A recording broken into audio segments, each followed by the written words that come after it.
Hello, this is Kamlesh Ahuja sir की chemistry class. आज हम हाइड्रोजन स्पेक्ट्रम डिस्कस करेंगे।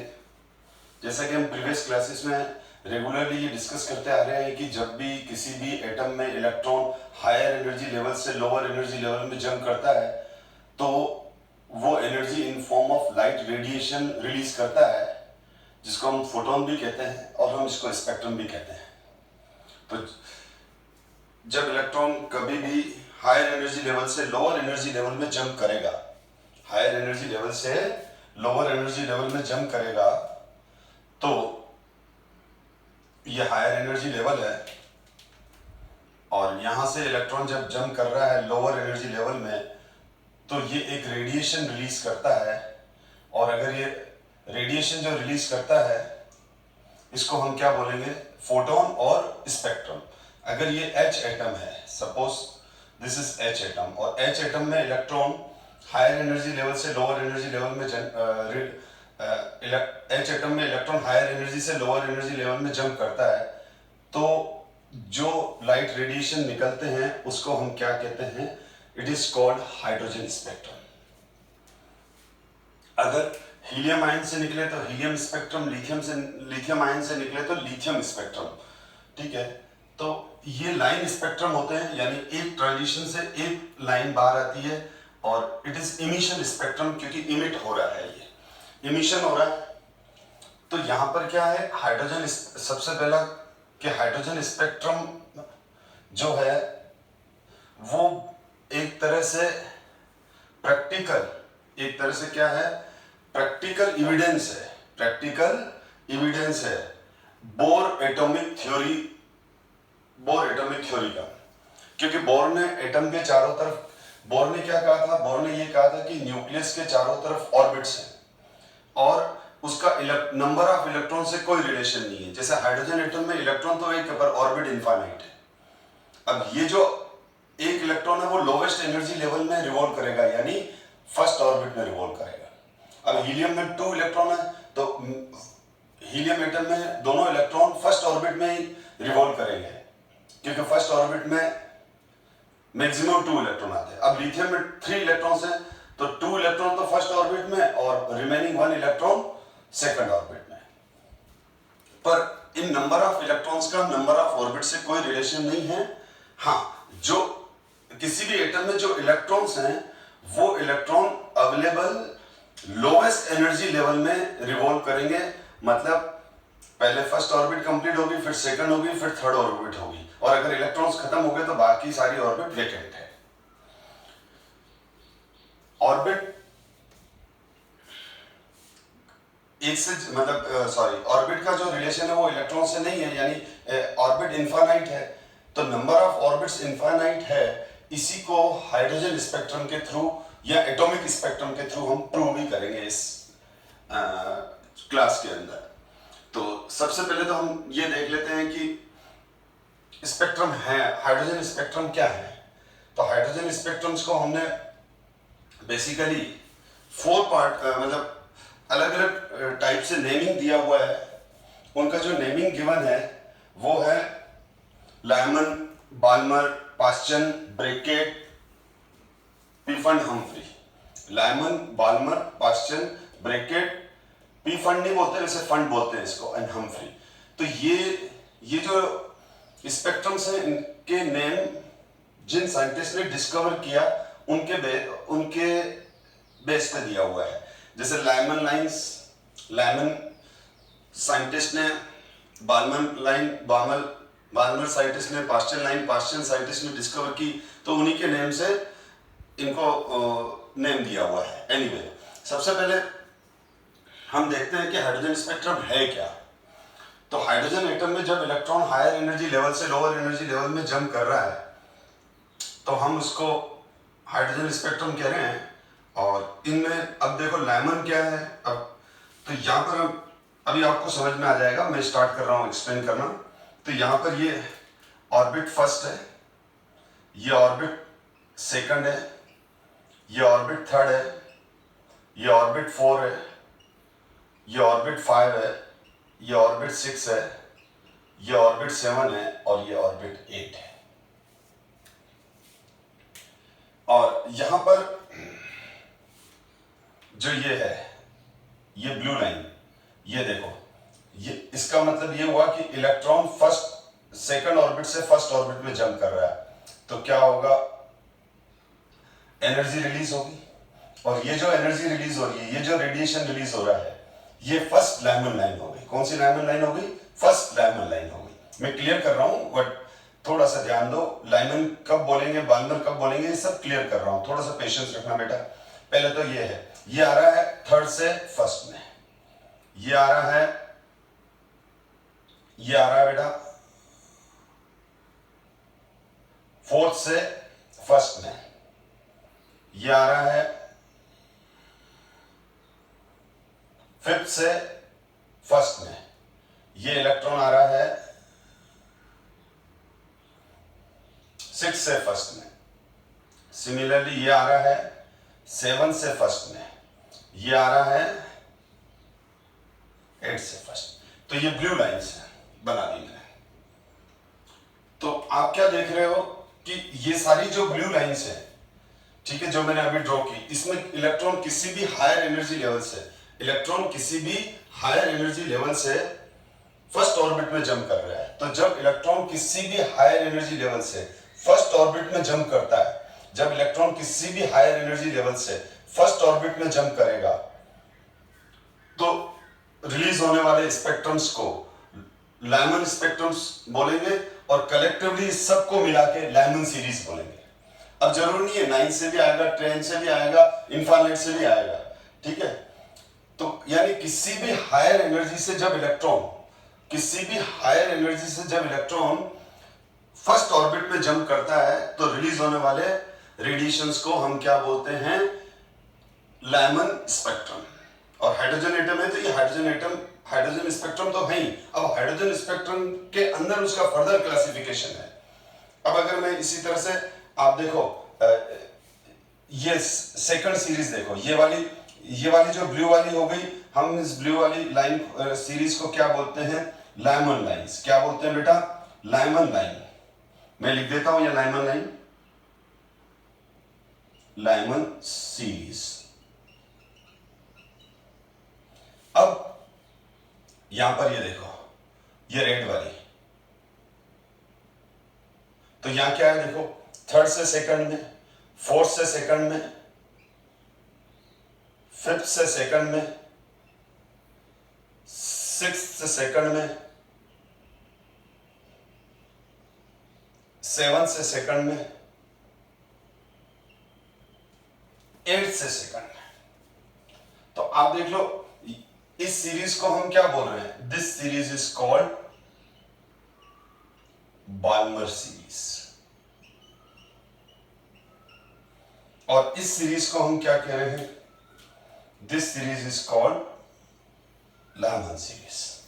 तो पहले लाइमन और बाल्मर में कंपैरिजन करते हैं। तो लाइमन सीरीज में इलेक्ट्रॉन किसी भी हायर एनर्जी लेवल से फर्स्ट ऑर्बिट में जंप कर रहा है, तो इमिट होने वाले स्पेक्ट्रम्स को लाइमन सीरीज और लाइमन लाइंस कहेंगे। इसी तरह से बाल्मर में देखो आप, इलेक्ट्रॉन थर्ड ऑर्बिट से सेकंड में आ रहा है, फोर्थ से सेकंड में आ रहा है, फिफ्थ से सेकंड में आ रहा है। ड्रॉप डेस्टिनेशन यहां सेकंड है, यानी फाइनल सेकंड ऑर्बिट में आ रहा है। तो जब इलेक्ट्रॉन किसी भी हायर एनर्जी लेवल से सेकंड ऑर्बिट में जंप करेगा, तो रिलीज होने वाली लाइंस और रेडिएशन को हम बाल्मर सीरीज में क्लासिफाई करते हैं। तो वापस कंपैरिजन कर रहा हूं, लाइमन में अगर आपको आ जाए कि what you mean by Lyman series, तो when electron jump from any higher energy level to first orbit emitting और releasing radiation, spectrum is called Lyman series. Similarly Balmer के लिए, when electron jump from any higher energy level to n equals to 2 second orbit, ठीक है, when electron jump from any higher energy level to n equals to second, releasing spectrums radiations are called Balmer series. Similarly, ये पाश्चन है, ये bracket है, ये P fund है, ये हनफ्री है. अब नाम को परेशान मत करो, नाम अपने आप याद होते जाएंगे. Lyman, Balmer, Paschen. अब पाश्चन की बात कर रहा हूं, तो पाश्चन सीरीज में क्या है? इलेक्ट्रॉन किसी भी हायर एनर्जी लेवल से थर्ड में गिर रहा है. ये देखो, फोर्थ से थर्ड में, फिफ्थ से थर्ड में, सिक्स से थर्ड में, सेवन से थर्ड में, एट से थर्ड में. यानी ये हुआ फोर्थ से थर्ड में और ये हुआ एट से थर्ड में. यानी when electron jump from any higher energy level to n equals to 3, कहां तक गिरता है? When electron jump from any higher energy level to n equals to 3, emitting spectrums are called Paschen series. इसी तरह से bracket के अंदर dropping point क्या हो जाएगा? ड्रॉप कहां होगा? फोर्थ में, हायर एनर्जी लेवल से. पी फंड में ड्रॉप कहां होगा? फिफ्थ में, हायर एनर्जी लेवल से. हम्फ्री के केस में इलेक्ट्रॉन ड्रॉप कहां होगा? सिक्स में, किसी भी हायर एनर्जी लेवल से. अब एक बार ये तो मैंने अभी स्टार्ट किया, बेसिक स्टार्ट किया बेटा. अच्छा, अब यहां पर दो टर्म नहीं आएगी, N1 और N2. N1 क्या है, N1 क्या है और N2 क्या है? यहां N1 का मतलब है lower energy level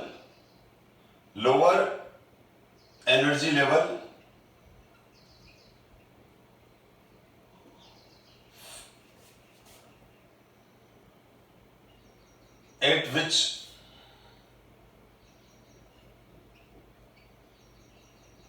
electron drop. Lower energy level है जहां पर आकर इलेक्ट्रॉन गिरता है. ये तो हो गया हमारे पास N1 की बात. N2 क्या है? N2 है higher energy level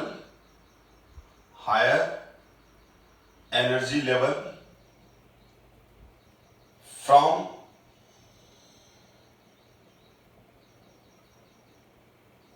which electron jump, जहां से इलेक्ट्रॉन जंप करता है. इसका मतलब समझा रहा हूं मैं. जहां इलेक्ट्रॉन जंप करेगा, जहां से जंप करता है, ठीक है. जैसे आप देख लो, लैमन के case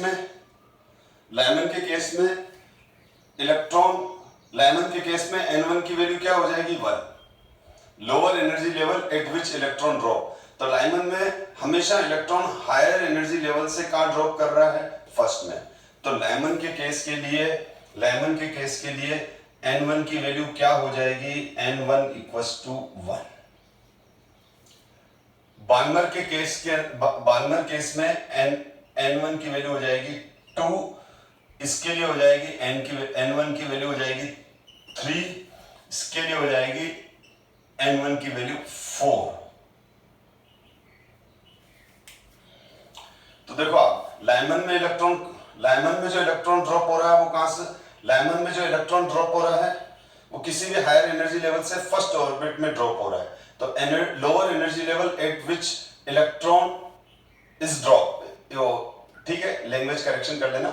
lower energy level at which electron is drop. तो इलेक्ट्रॉन कहां ड्रॉप हो रहा है? यहां फर्स्ट में. तो इसलिए N1 की वैल्यू 1.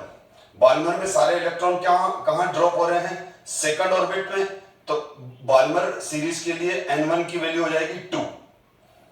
पाश्चन सीरीज में इलेक्ट्रॉन किसी भी हायर एनर्जी लेवल से थर्ड ऑर्बिट में आकर गिर रहे हैं, थर्ड ऑर्बिट में आकर ड्रॉप हो रहे हैं, ठीक है. तो पाश्चन सीरीज के लिए N1 की वैल्यू हो गई 3.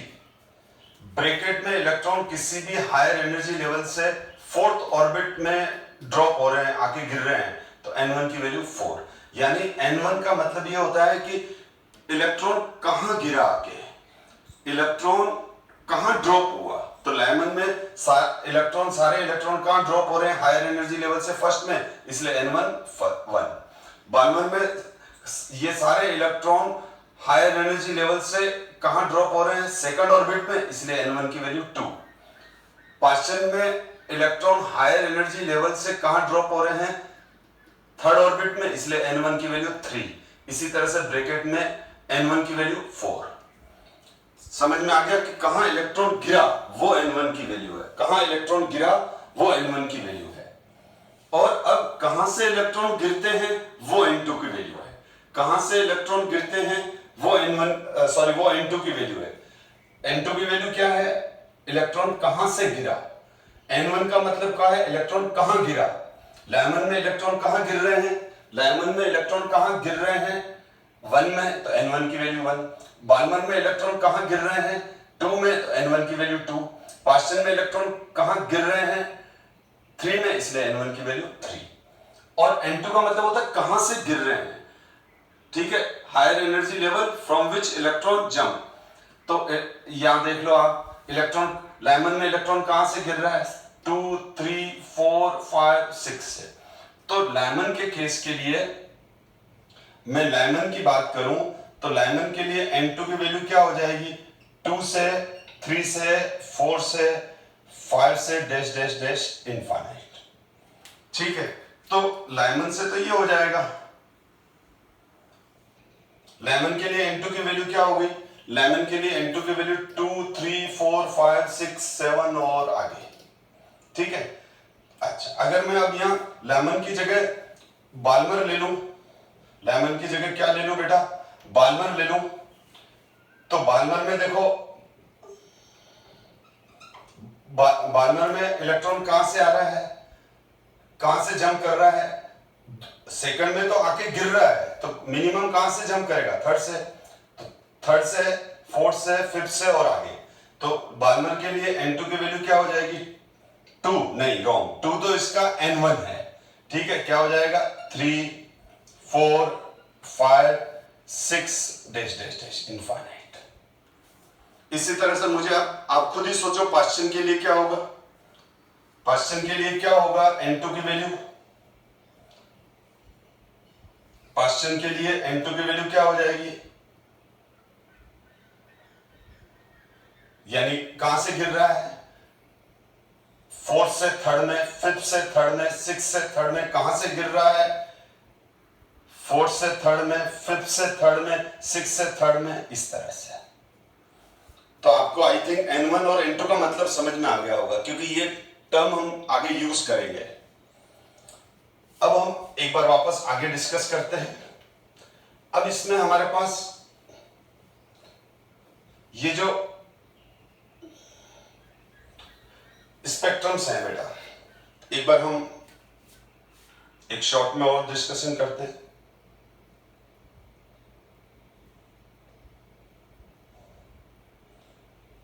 ये n इक्वल्स टू 1, ये n इक्वल्स टू 2, ये n equals to 3, n equals to 4, n equals to 5।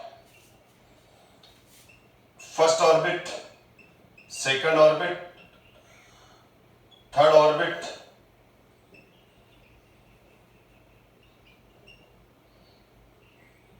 Fourth,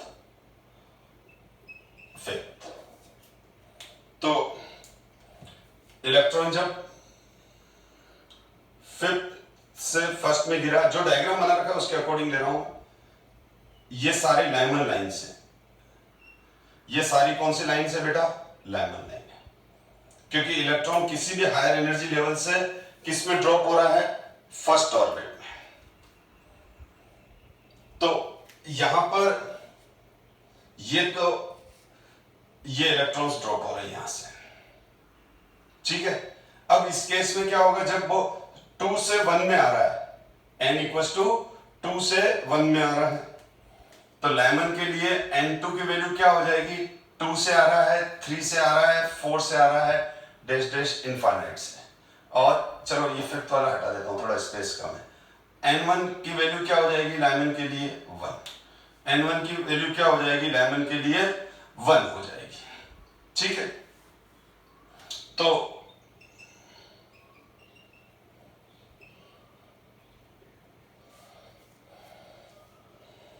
आप देख लो, ये 2 से 1 में, ये 2 से 1 में, ये 3 से 1 में, ये 3 से 1 में, 4 से 1 में। तो जो ये वाली लाइन होती है बेटा, ये जो एमिटिंग लाइन है, इसको बोलेंगे फर्स्ट लाइमन लाइन। क्या बोलेंगे इसको? फर्स्ट लाइमन लाइन कहेंगे हम इसको। ये जो रिलीज हुई, इसको हम कहेंगे सेकंड लाइमन लाइन। क्या कहेंगे हम इसको? Second Lyman line.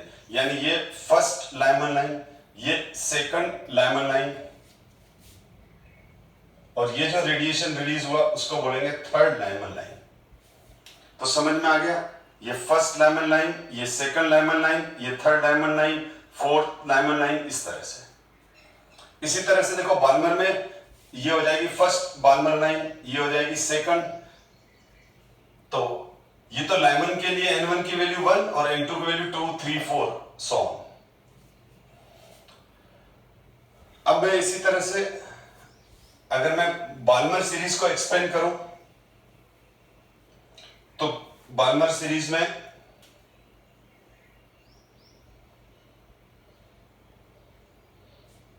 ये n इक्वस टू 1 है नीचे, ये n इक्वस टू 2 है, ये n इक्वस टू 3 है, ये n इक्वस टू 4 है। तो बाल्मर में क्या होगा? इलेक्ट्रॉन किसी भी हायर एनर्जी लेवल से सेकंड में ड्रॉप करेगा। जैसे 2 ही बनी, कोई बात नहीं, मैं तो समझा रहा हूं, बाकी यहां बनी हुई है बेटा।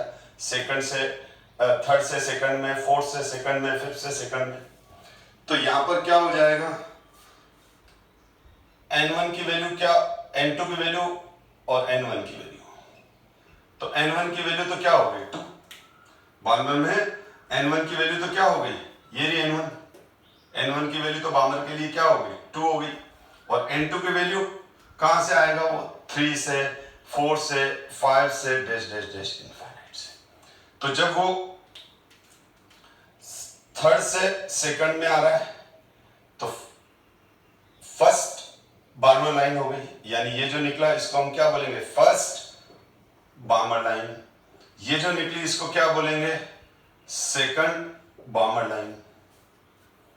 ठीक, और ये देखो, ये थर्ड से सेकंड में फर्स्ट बाल्मर लाइन, ये सेकंड बाल्मर लाइन, और अगर इनफाइनाइट से ये आ रहा है तो इसको बोलते हैं last Lyman line. Balmer line, क्योंकि n इक्वल टू 2 है। इनफाइनाइट से जब भी आएगा वो लास्ट और लिमिटिंग बोलेंगे उसको, लास्ट या लिमिटिंग। इनफाइनाइट से सेकंड में आया तो लास्ट बाल्मर लाइन और limiting Balmer line. Last Balmer line भी बोलते हैं, लिमिटिंग बाल्मर लाइन भी बोलते हैं। इसी तरह से लिमिटिंग लाइमन लाइन कौन सी होगी? लिमिटिंग लाइमन लाइन होगी इनफाइनाइट से फर्स्ट में। लिमिटिंग बाल्मर लाइन कौन सी होगी? इनफाइनाइट से सेकंड में।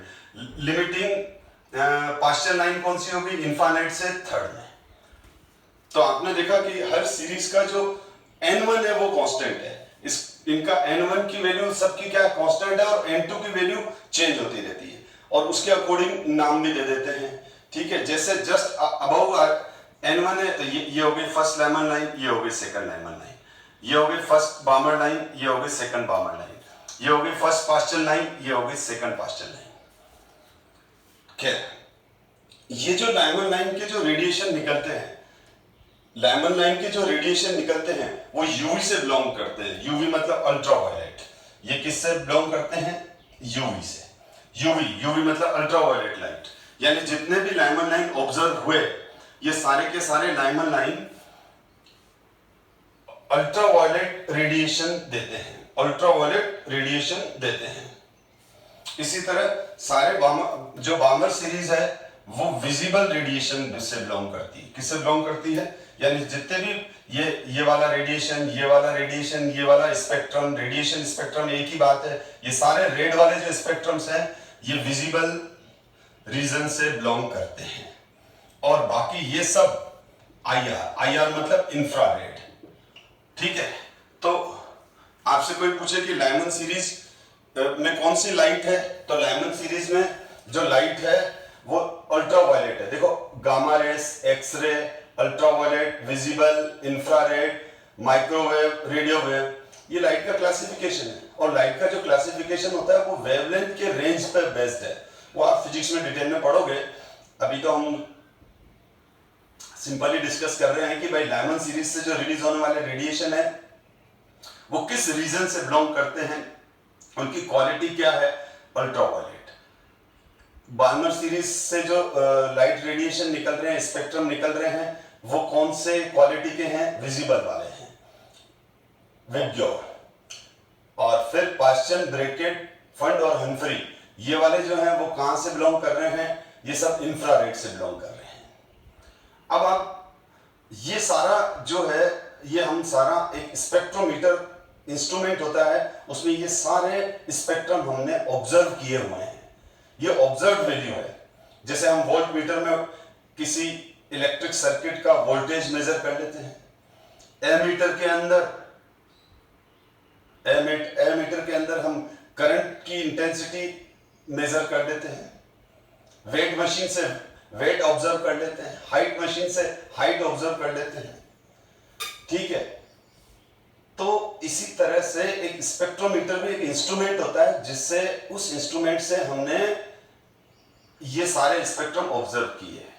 होता क्या है, उस इंस्ट्रूमेंट के अंदर एक बल्ब फिट कर दिया, उस बल्ब के अंदर हाइड्रोजन इंसर्ट कर दी, और अगर उसमें 1 मोल हाइड्रोजन एटम्स हैं, एक अजम्पशन ले रहा हूं आपको समझाने के लिए कि उसमें 1 मोल हाइड्रोजन एटम्स है। कितने हाइड्रोजन एटम्स है, 1 मोल हाइड्रोजन एटम है। अब उस हाइड्रोजन बल्ब के अंदर हम जब इलेक्ट्रिसिटी पास करते हैं, उस हाइड्रोजन बल्ब में जब हम इलेक्ट्रिक फील्ड पास करते हैं, तो उस इलेक्ट्रिक फील्ड की वजह से, उस इलेक्ट्रिसिटी की वजह से हाइड्रोजन एटम के इलेक्ट्रॉन्स एक्साइट होते हैं और एक्साइट होकर डी एक्साइट होते हैं। यानी जैसे ही इलेक्ट्रॉन्स को एनर्जी मिलती है तो वो ट्रांजिशन स्टार्ट करते हैं। ट्रांजिशन का मतलब क्या होता है, excitation, D excitation, excitation, D excitation.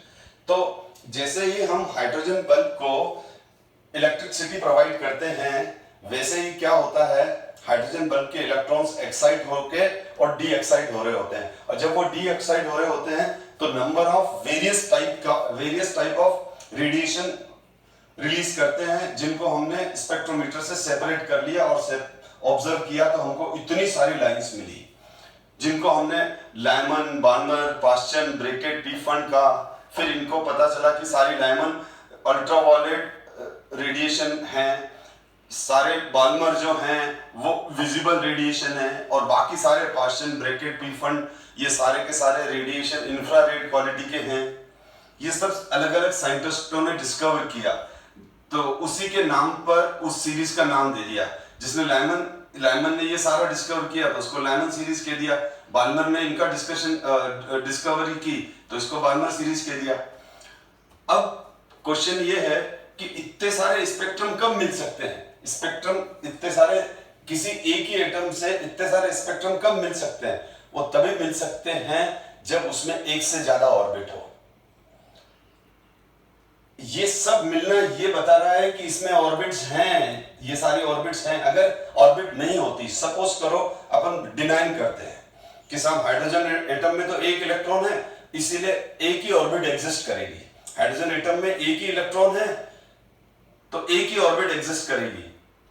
तो जब स्पेक्ट्रोमीटर में हम हाइड्रोजन स्पेक्ट्रम ऑब्जर्व करते तो हमको इतनी वेरियस टाइप की और डिफरेंट टाइप की लाइंस मिलती नहीं, एक ही लाइन मिलती है एक ही तरह की, लेकिन हमारे को डिफरेंट टाइप की लाइंस मिल रही है। ये डिफरेंट टाइप की लाइंस क्या प्रूव कर रही है कि हाइड्रोजन एटम में इलेक्ट्रॉन भले एक है पर ऑर्बिट बहुत सारी है। तो आपसे जब ये क्वेश्चन पूछा जाए कि हाइड्रोजन एटम में इलेक्ट्रॉन तो एक है, फिर भी इतने डिफरेंट टाइप के स्पेक्ट्रम्स, इतने डिफरेंट टाइप की Lyman lines, Balmer lines, Paschen lines मिलती है, तो हम बोलेंगे हाँ मिलती है। उसका रीजन ये है कि हाइड्रोजन एटम में इलेक्ट्रॉन तो एक है लेकिन नंबर ऑफ ऑर्बिट बहुत सारी है, तो इलेक्ट्रॉन्स के जो ट्रांजिशन होते हैं वो वेरियस टाइप के हो जाते हैं, अलग अलग टाइप के ट्रांजिशन हो जाते हैं। जैसे एक छत से मैं ये बोल रहा हूँ ग्राउंड है और छत है, छत का मतलब रूफ है। तो रूफ और रूफ, ठीक है, या टेरिस बोल दो, टेरिस और ग्राउंड, टेरिस और ग्राउंड के बीच में अगर सीढ़ियां नहीं है तो हम क्या बोलेंगे, तो कोई भी बॉल अगर हम यूं लुढ़काएंगे टेरिस से तो वो सीधा टेरिस से ग्राउंड पे ही जाएगी, बीच में कहीं रुकेगी नहीं, जंप नहीं करेगी कहीं उस। लेकिन अगर टेरिस और ग्राउंड के बीच में सीढ़ियां हैं और मैंने उन सीढ़ियों पे बॉल लुढ़का दी, उस सीढ़ियों पे बॉल लुढ़का दी, यानी सीढ़ियों पे बॉल धीरे से पुश कर दी, तो वो उन सीढ़ियों से, उस सीढ़ियों से इस तरह से जाएगी। तो इसका मतलब ये बहुत सारे ट्रांजिशन करती हुई ग्राउंड तक पहुंची। तो एक तरह मतलब ये एग्जांपल दे रहा हूं आपको समझाने के लिए कि टेरिस और ग्राउंड के बीच में अगर एक भी सीढ़ी नहीं है तो आपने ऊपर से बॉल को लुढ़का दिया, पुश कर दिया, तो बॉल सीधा ग्राउंड पे आएगी बिना रुके। लेकिन अगर टेरिस और ग्राउंड के बीच में सीढ़ी है और हमने उसके जो सबसे टॉप वाली स्टेप है, जो सबसे टॉप वाली सीढ़ी है, उससे धीरे से हमने बॉल को पुश किया, तो वो बॉल क्या करेगी, ट्रांजिशन करते हुए नीचे आएगी। मतलब ट्रांजिशन करने का मतलब ये होगा कि वो अलग अलग सीढ़ियों पे जंप करेगी, फिर वहां से नेक्स्ट जंप करेगी, फिर वहां से नेक्स्ट जंप करती हुई नीचे आएगी। तो बहुत सारे जंप हो जाएंगे, तो बहुत सारे स्पेक्ट्रम निकलेंगे अगर वो स्पेक्ट्रम रिलीज कर रही है बॉल तो, ठीक है। तो उसी तरह से आप ये समझो कि हाइड्रोजन एटम में हमने एक हाइट से इलेक्ट्रॉन को नीचे फेंका, तो वो वेरियस टाइप के जंप करते हुए नीचे आ रहा है और हर जंप पर एक रेडिएशन रिलीज कर रहा है। एक एग्जांपल से समझ भी सकते हैं कि जैसे इलेक्ट्रॉन 8th में था और सपोज करो हमने इस तरह से पुश किया कि वो 8 से सीधा 2 में आया और 2 में रुकेगा नहीं, मैंने क्या कहा फर्स्ट ऑर्बिट तक जाएगा, तो वो फर्स्ट में आ जाएगा। तो एक तो ये बाल्मर मिल गई और एक लाइमन मिल गई। कुछ भी हो सकता है बेटा, ठीक है। ऐसे भी हो सकता है कि 8 से पहले 7th में आई, 7 से 6 में आई, 6 से 5 में आई, 5 से 4 में आई, 4 से 3 में आई, 3 से 2 में आई, 2 से 1 में। वो डिपेंड करता है कि जंप किस तरह से ले रही है बॉल की पोजीशन पे डिपेंड करेगा और हमने पुश किस स्पीड से किया उस पर डिपेंड करेगा। बॉल का एग्जांपल लेके समझा रहा हूं। तो कोई किसी भी तरह की प्रोबेबिलिटी हो सकती है, पॉसिबिलिटी हो सकती है नीचे आने की, ठीक है। डायरेक्ट भी आ सकता है, टेरिस से ग्राउंड पे डायरेक्ट भी आ सकता है। आपने जोर से किक मार दी तो वो तो सीधे नीचे आ जाएगा। बहुत धीरे से पुश किया तो बहुत सारी सीढ़ियों को जंप करता है। थोड़ा तेज पुश किया तो पता चलेगा 2-3 स्टेप रुक के फिर जंप हो रहा है, फिर 2-3 स्टेप के बाद बॉल जंप कर रही है। तो ये वेरियस प्रोबेबिलिटीज है। आप तो यहां पर भी इस तरह से बहुत सारे स्पेक्ट्रम मिले जो ये प्रूव करते हैं कि हाइड्रोजन एटम में फर्स्ट ऑर्बिट और इन्फानाइट के बीच में, हाइड्रोजन एटम के फर्स्ट ऑर्बिट और इन्फानाइट के बीच में बहुत सारी ऑर्बिट है, इसलिए बहुत वेरियस टाइप के जंप पॉसिबल है, ट्रांजिशन पॉसिबल है, इसलिए बहुत सारे हमको स्पेक्ट्रम मिलते हैं। तो इस हाइड्रोजन स्पेक्ट्रम से क्या प्रूव हो गया? हाइड्रोजन स्पेक्ट्रम से ये प्रूव हो गया कि hydrogen atom have a 1 electron but it have number of orbits, और hydrogen atom have 1 electron but it have classify in various type of energy levels. Orbits को हम एनर्जी लेवल्स भी बोलते हैं। तो इसका मतलब हाइड्रोजन एटम से ये प्रूव हो गया कि हाइड्रोजन स्पेक्ट्रम से ये प्रूव हो गया, हाइड्रोजन स्पेक्ट्रम से ये प्रूव हो गया कि हाइड्रोजन एटम के फर्स्ट ऑर्बिट और इनफाइनाइट के बीच में बहुत सारी ऑर्बिट्स हैं, बहुत सारे एनर्जी लेवल्स हैं या बहुत सारी स्टेशनरी स्टेट्स हैं। ये बात अलग है कि वो इलेक्ट्रॉन फर्स्ट ऑर्बिट में ही एग्जिस्ट करता है, क्योंकि हर इलेक्ट्रॉन की ये डिजायर होती है वो अपने आप को लोवेस्ट एनर्जी लेवल में रखे। इसीलिए हाइड्रोजन एटम का जो एक इलेक्ट्रॉन है वो फर्स्ट ऑर्बिट में रहेगा, क्योंकि फर्स्ट ऑर्बिट में उसकी एनर्जी सबसे लोवेस्ट है। अब वो लिखा हुआ है hydrogen spectrum is an example of line emission spectrum, ठीक है। और एटॉमिक इमिशन स्पेक्ट्रम में डिस्कस कर चुका हूं। लाइमन यूवी में मिलती है, बाल्मर विजिबल में, पाश्चन ब्रैकेट फंड हंफ्री इंफ्रारेड में मिलते हैं। हंफ्री फार इंफ्रारेड हो गया। खैर, अब यहां पर इन स्पेक्ट्रम लाइंस की वेवलेंथ, एनर्जी और फ्रीक्वेंसी को फाइंड आउट करने के लिए आपने देखा ना, first Lyman line, second Lyman line, first Balmer line, second Balmer line.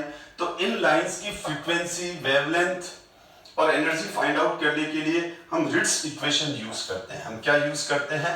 Ritz equation. This is Ritz equation जो ये लिखी हुई है 1 अपॉन लेमडा। मैं वापस से लिख रहा हूं 1 upon lambda, this is the Ritz equation is equals to R H, अभी जो लिख रहा हूं पहले उसको देखो, R H Z square 1 upon n1 square minus 1 upon n2 square. RH is called Rydberg constant. RH को हम क्या बोलते हैं? ये RH है और हम इसको रिडबर्ग कांस्टेंट कहते हैं। क्या कहते हैं हम इसको? इसको हम रिडबर्ग कांस्टेंट बोलते हैं बेटा। क्या बोलते हैं? RH is called Rydberg constant. और रिडबर्ग कांस्टेंट में क्या है? रिडबर्ग कांस्टेंट की जो वैल्यू है वो है 109,678 centimetre inverse. 109,678 centimetre inverse Rydberg constant. इसकी वैल्यू आपको न्यूमेरिकल में गिवन होगी। जेड तो क्लियर ही है, जेड क्या है? एटॉमिक नंबर है। जेड क्या है? एटॉमिक नंबर है। n1 मैंने बता दिया, lower energy level at which electron is drop. n2 higher energy level at which from which electron is drop. n1 lower energy level है जहां इलेक्ट्रॉन आकर गिरेगा। n2 वो हायर एनर्जी लेवल है जहां से इलेक्ट्रॉन गिरता है। अब यहां पर 1 अपॉन लैम्डा को हम क्या बोलते हैं? हम पढ़ चुके हैं ऑलरेडी प्रीवियस वीडियोस में। प्रीवियस 1 बाय लैम्डा को हम क्या बोलते हैं? Wave number. 1 अपॉन लैम्डा को हम क्या बोलते हैं बेटा? Wave number. तो wave number equals to R H Z square 1 upon n1 square minus 1 upon n2 square. Unit चलती है यहां सेंटीमीटर इनवर्स। ठीक है, तो ध्यान दो बेटा, फॉर एच एटम, तो एच एटम के लिए क्या हो जाएगा? एच एटम के लिए बेटा जेड की वैल्यू क्या हो जाएगी? 1। और जब जेड की वैल्यू 1 हो गई तो यहां 1 का स्क्वायर करूंगा और 1 का स्क्वायर 1 ही रहेगा। ठीक है, तो इसीलिए ये इक्वेशन हाइड्रोजन एटम के लिए इस तरह से सबट्रैक्ट हो जाए, इस तरह से कंप्रेस हो जाएगी या जे। तो ये जो इक्वेशन लिखी हुई है, ये वाली जो इक्वेशन लिखी हुई है वो हाइड्रोजन एटम के लिए लिखी हुई है। 1 अपॉन लैम्डा को यहां पर ने म्यू बार लिया हुआ है। ठीक है, और तो हम इस इक्वेशन को यूज करके क्या फाइंड आउट करेंगे? हम इस इक्वेशन को यूज करके किसी भी स्पेक्ट्रम की किसी भी लाइन का wave number, wavelength, energy, frequency सब फाइंड आउट कर सकते हैं।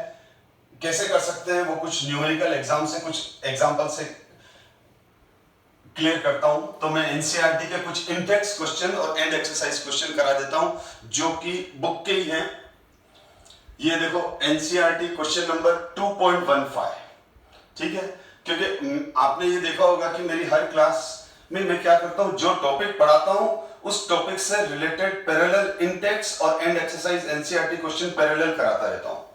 क्योंकि अधिकतर स्कूल एग्जाम्स में, इवन देन कॉम्पिटिटिव में, मैक्सिमम क्वेश्चंस और मैक्सिमम कंसेप्ट एनसीईआरटी से ही आते हैं। ठीक है, आपका पहला पॉइंट होना चाहिए कि आपका एनसीईआरटी के क्वेश्चंस और उसके अंदर जो कंटेंट है उसका कंसेप्ट बहुत अच्छे से क्लियर होना चाहिए और फिर वो रटा हुआ भी होना चाहिए, क्योंकि फॉर्मूले रटे हुए होना बहुत जरूरी है। भले मैं कंसेप्ट एक्सप्लेन करता हूं आपको, कंसेप्ट आना जरूरी है। कोई भी चीज का कंसेप्ट क्लियर है तो वो चीज लर्न इजीली होगी। और फिर जो ट्विस्ट क्वेश्चन आते हैं, घुमा फिरा के जो क्वेश्चन आते हैं, अगर कंसेप्ट क्लियर है तो उन क्वेश्चंस में आपको प्रॉब्लम नहीं आएगी। ठीक है, और ये होती है हमारी फर्स्ट स्टेप कि हमने एनसीईआरटी के एक एनसीईआरटी के सारे कंटेंट के कॉन्सेप्ट अच्छे क्लियर कर लिए, एनसीईआरटी के इंटेक्स और एंड एक्सरसाइज सारे क्वेश्चन हो गए। ये हमारी फर्स्ट स्टेप कंप्लीट हुई। अब हमको लगता है कि हमारे में और ज्यादा कैपेसिटी है, तो हम कुछ ऑब्जेक्टिव अच्छी बुक्स हैं, नाम नहीं लूंगा मैं, ठीक है, कुछ ऑब्जेक्टिव अच्छी बुक्स हैं, ठीक है, और रिफ्रेशर्स हैं, उन रिफ्रेशर्स को रीड करके सब्जेक्ट को और ज्यादा इंप्रूव और ज्यादा डिटेल में कन्वर्ट किया जा सकता है। तो what is the maximum number of emission lines? when the excited electron of an H atom in n equals to 6 drop to the ground state। देखो ये क्वेश्चन समझ में नहीं आया तो समझा रहा हूं मैं।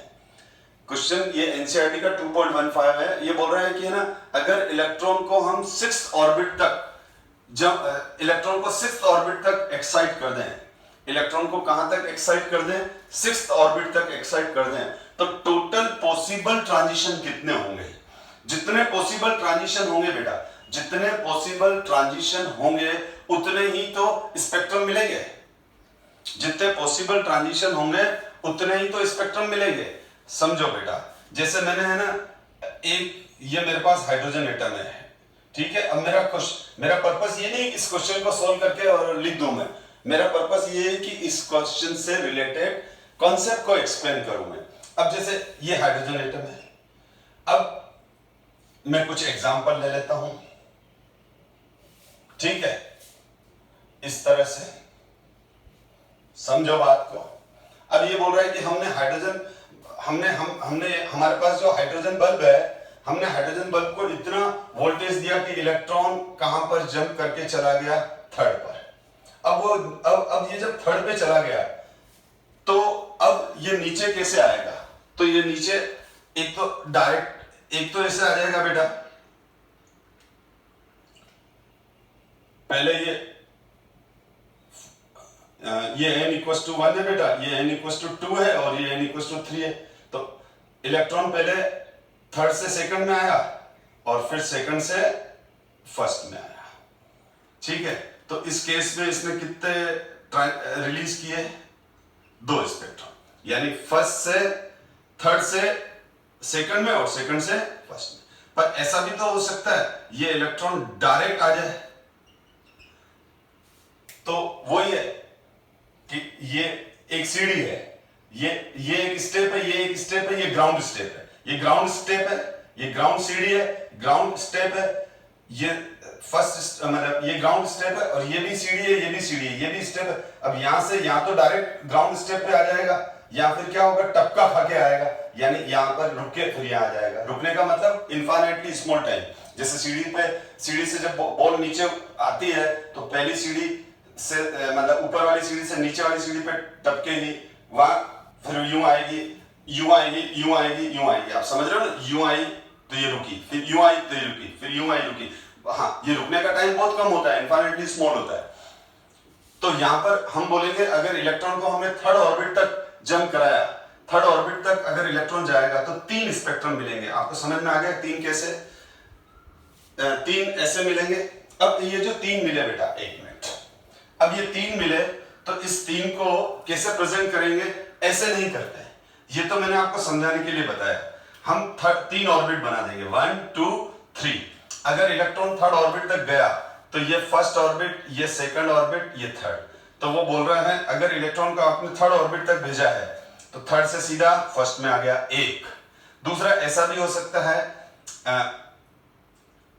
सकता है कि वो 3rd से किस में आ जाए, 2nd में आ जाए और 2nd से 1st में आ जाए। तो हम क्या बोलेंगे, 1 2 3। इसमें से ये 2 लाइमन मिलेगी, ये 2 लाइमन सीरीज है और एक बार्नर सीरीज है।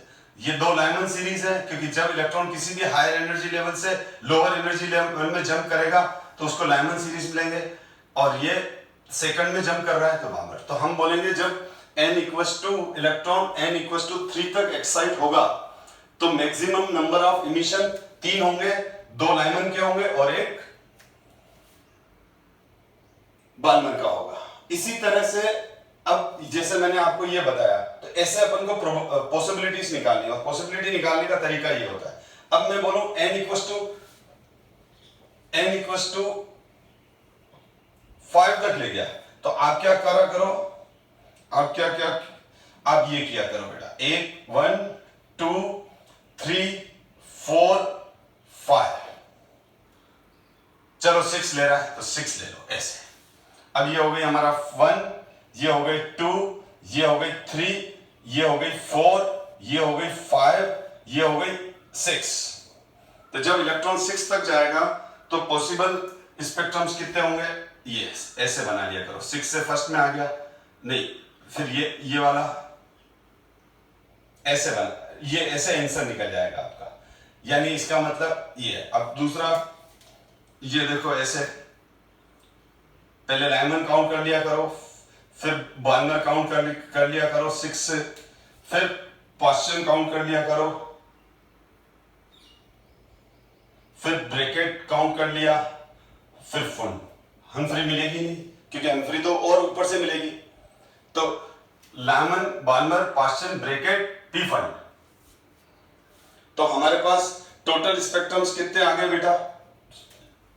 लाइमन, ये तो हो गई लाइमन लाइंस, ये हो गई लाइमन लाइंस, और लाइमन लाइंस कितनी है? 1 2 3 4 5। लाइमन लाइंस कितनी है? 5। ये हो गई मेरे पास बार्नर लाइन, ये हो गई मेरे पास बार्नर लाइंस, और बार्नर लाइंस कितनी हो गई? 4। ध्यान से देखो बेटा, ये हो गई पास्चन लाइंस, और ये हो गई 3। ये हो गई Lyman burner, Lyman burner Paschen bracket, bracket, ये हो गई 2, और ये हो गई पी फंड, जिसको फंड ही बोलते हैं एक्चुअल में, 1। तो टोटल लाइंस कितनी हो गई? देखो टोटल लाइंस हो गई 1 + 2, टोटल लाइंस हो गई देखो 1, ये रही, प्लस 2, 1 तो P fund, 2 bracket, 3 Paschen, 4 burner, 5। इसको काउंट कर लो तो ये हो गई 15 लाइंस। कितनी हो गई? तो इसका आंसर क्या आ जाएगा? 15 लाइंस। मैं इसकी शॉर्ट ट्रिक बता रहा हूं, शॉर्ट ट्रिक सामने नजर आ गई बेटा। अब ठीक है, ये तो मैंने समझा, एक्सप्लेन किया, आपका कंसेप्ट क्लियर हो गया। टीचर क्या करते हैं, या तो तुम बच्चों में, टीचर को ब्लेम नहीं करूंगा, तुम बच्चे ऐसे करते हो, इनकी शॉर्ट ट्रिक रट लेते हो, आंसर तो आ गया लेकिन आपको मालूम नहीं पड़ा कि आपने क्या किया। अब जैसे देखो, इसमें क्या हुआ, जब आपको n = 6 तक दिया हुआ है तो आप 1 + 2 + 3 + 4 + 5 कर दो। यानी जब ये इसने ये क्या दे रखा है, क्वेश्चन किसके लिए पूछ रखा है, n की वैल्यू क्या दे रखी है क्वेश्चन में n की वैल्यू 6 दे रखी है, तो आप क्या करोगे, 5 तक ऐड करोगे। क्वेश्चन में n की वैल्यू कितनी दे रखी है, क्वेश्चन में n की वैल्यू 6 दे रखी है, तो आप 5 तक ऐड करोगे, 1 + 2 + 3 + 4 + 5, तो आ गया 15। अब इस ट्रिक से हमको एक बेनिफिट और है कि हम इस ट्रिक से हमको ये मालूम पड़ जाएगा कितनी लाइमन, कितनी बार्नर, कितनी पास्चन। और अब 1 + 2 + 3 + 4 + 5 किया तो ये हो गई 5 लाइमन, ये हो गई बार्नर, ये हो गई पास्चन, ये हो गई ब्रैकेट, ये हो गई पी फंड। ठीक है।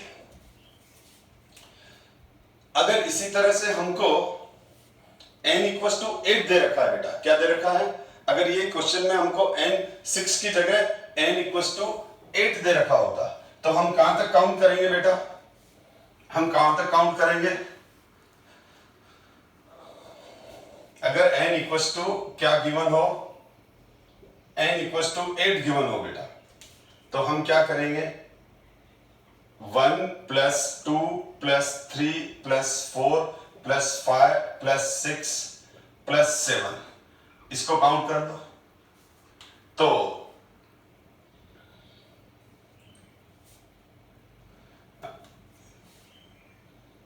आई थिंक 28 आ रहा है ये, ठीक है। अब देख लो, इसमें 7 तो लाइमन लाइन, ये 6 बार्नर लाइन, ये पास्चन लाइन, 4 फंड लाइन, 4 क्या हो जाएगी, P fund, Lyman burner Paschen, sorry बेटा, ये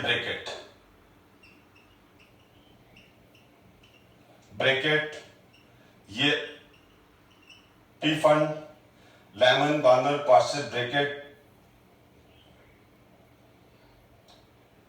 और ये इस तरह से आगे आ जाएगी बेटा, लाइमन बार्नर पास्चन। अगर 8 तक किया है तो 7 तक ड्रॉप हो जाएगी बेटा, तो इस तरह से ये नंबर भी आ गए, ये हम्फ्री हो जाएगी। ठीक है, ये देखो मैंने पिछले वाले में यही कर रखा है, ये Lyman burner Paschen bracket P fund, और ये आ जाएगी हमारी हम्फ्री, और इसका कोई नाम नहीं है बेटा, क्योंकि हम्फ्री तक ही डिस्कवर हुई है अभी तक। वैसे मिलेगी जरूर। तो अगर मैं बोलूं 8 तक जाएं तो ये देख लो आप, n इक्वल टू 8 तक ये गया हुआ ही है, तो आप काउंट कर लो। ये देखो लाइमन कितनी है, 1 2 3 4 5 6 7 लाइमन हो गई। बाल्मर कितनी है 6, ये देखो 1 2 3 4 5 6। पास्चन कितनी है 5, 1 2 3 4 5। ब्रैकेट कितनी है 4, 1 2 3 4। हम्फ्री कितनी, पी फंड कितने हैं, पी फंड कितने हैं 1 2 3। हम्फ्री कितने हैं 2। और एक और जो इसमें नहीं बनी हुई है, ठीक है ना, एक और इसमें जो नहीं बनी हुई है, यानी जो कौन सी नहीं बनी हुई है वो ये वाली, एक ये वाली भी तो होगी जो रेड वाली बता रहा हूं मैं, यानी यहां से लेके यहां तक ये रेड वाली, ये वाली भी तो होगी ना। 8 to 7 में भी तो आएगा। तो टोटल 28 लाइन्स है, तो काउंट कर लो 1 2 3 4 5 6 7 8 9 10 11 12 13 14 15 16 17 18 19 20 21 22 23 24 25 26 27 और ये 28 रेड वाली जो 8 to 7 में आ रही है। इसका नाम अभी तक डिस्कवर नहीं है, इसका कोई नाम नहीं है, ठीक है। तो इस तरह से जैसे ये 8 वाला डायग्राम बना हुआ है, तो यहाँ पर टोटल 28 लाइंस दिखी रही है। तो आपको क्या करना है 1 + 2 + 3 कर लेंगे और साथ में रिवर्स चलेंगे तो आपको ये भी मालूम पड़ जाएगा कितने लाइमन, कितने बार्मर, कितने पास्चन। अब अपन और आगे बढ़ते हैं। Calculate the wavelength in hydrogen spectrum of second Barmer series.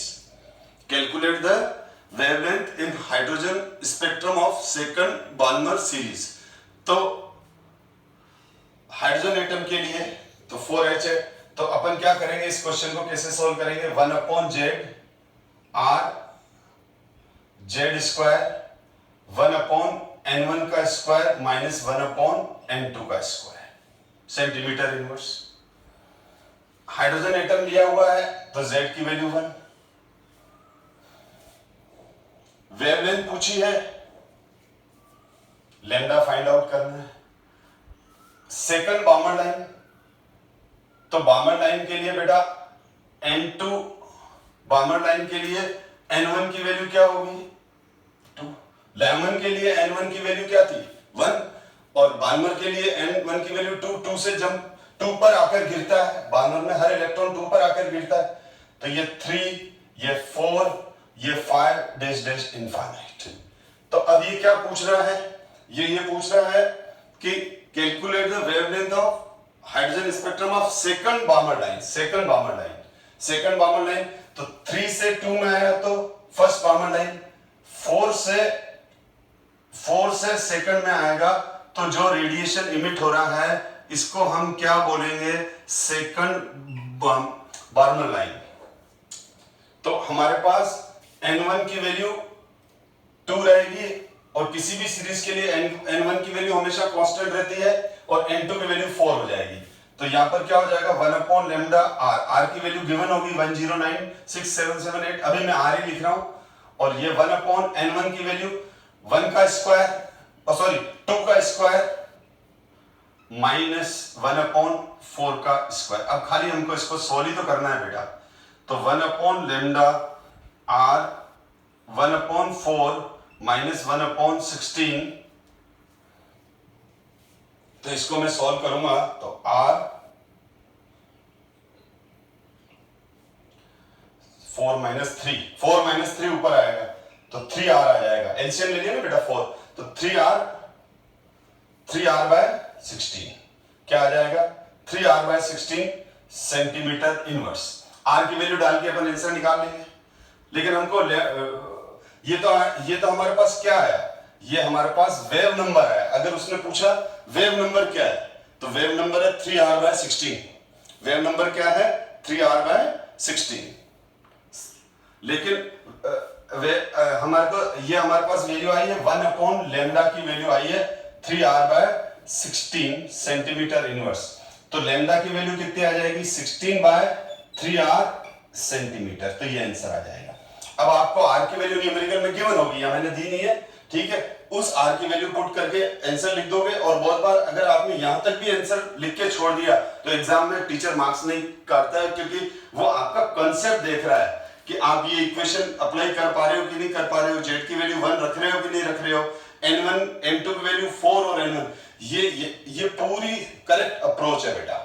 ठीक है, आपको कभी भी आंसर में लास्ट में अगर आपने इस तरह से भी लिख दिया तो मार्क्स डिडक्ट नहीं होगा, लेकिन अगर यूनिट नहीं लिखोगे तो मार्क्स जाएगा।